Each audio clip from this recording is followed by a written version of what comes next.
মাশরাফি বিন মুর্তজা চুপ ছিলেন, এটা নিয়ে ভক্তদের একটা ক্ষোভ ছিল, আমারও অভিমান ছিল, আমিও সেই জিনিসটা নিয়ে কথা বলেছি। অদ্ভুত উটের পিঠে চলছে বাংলাদেশ, এই কথাটা আসলে আপনি কেন গণমাধ্যমে বলছেন? ও একটা নিউজ মনে হয় একটা গণমাধ্যমে আপনি বলেছেন যে অদ্ভুত উটের পিঠে চলছে বাংলাদেশ, কেন কেন মনে হচ্ছে? একটা লেখা আছে, এটা আসলে আমার কথা তো নয়, অদ্ভুত উটের পিঠে চলেছে স্বদেশ, আমরা এই বাক্যটা সবাই জানি।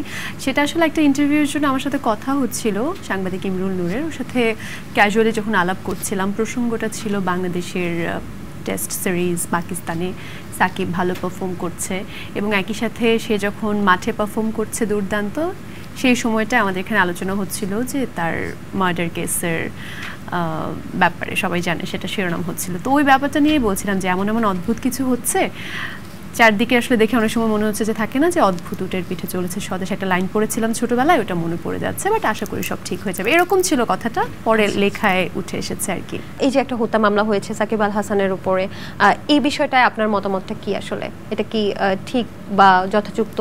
এটা আসলে ওই যে একটু হাস্যকর একটা ব্যাপারই বটে জিনিসটা, বা এটা সবাই কেউই আসলে ভালোভাবে গ্রহণ করেনি, সেটা কম বেশি সবাই সেই মতামতটা দিয়েছেও। It doesn't make any sense. তো এটা আমার কাছে খুব অদ্ভুত মনে হয়েছে, আর কিছুই না। আসলে এই যে ছাত্র আন্দোলন তো একটা যৌক্তিক আন্দোলন বলে আপনি মনে করছেন কি? হ্যাঁ, অবশ্যই।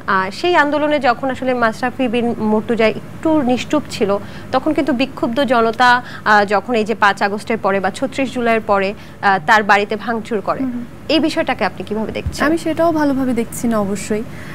মানে কোনো রকম ভাঙচুর, কারো বাড়িতে আক্রমণ করা, সেটা যেই হোক, এটা আমি কখনোই সাপোর্ট করি না, ওটা নিয়েও কথা বলেছি। বাট আন্দোলনের সময়টায় মানুষের ইমোশনটা অন্যরকম ছিল এবং আন্দোলনের প্রথম থেকে আমি আন্দোলনের পক্ষেই ছিলাম, বেশিরভাগ মানুষই তাই ছিল। মাশরাফি বিন মুর্তজা চুপ ছিলেন, এটা নিয়ে ভক্তদের একটা ক্ষোভ ছিল, আমারও অভিমান ছিল, আমিও সেই জিনিসটা নিয়ে কথা বলেছি। কিন্তু দিন শেষে উনি কি অনুভব করেছেন সেটা হয়তো উনিই জানেন। উনি তো পরে বললেন যে ওনার মেয়ে যখন ইনস্টাগ্রামে আন্দোলনের পক্ষ হয়ে পোস্ট দিচ্ছে, উনি মেয়েকে বলেছেন যে তুমি করো, মানে আমি তোমাকে বাধা দিচ্ছি না।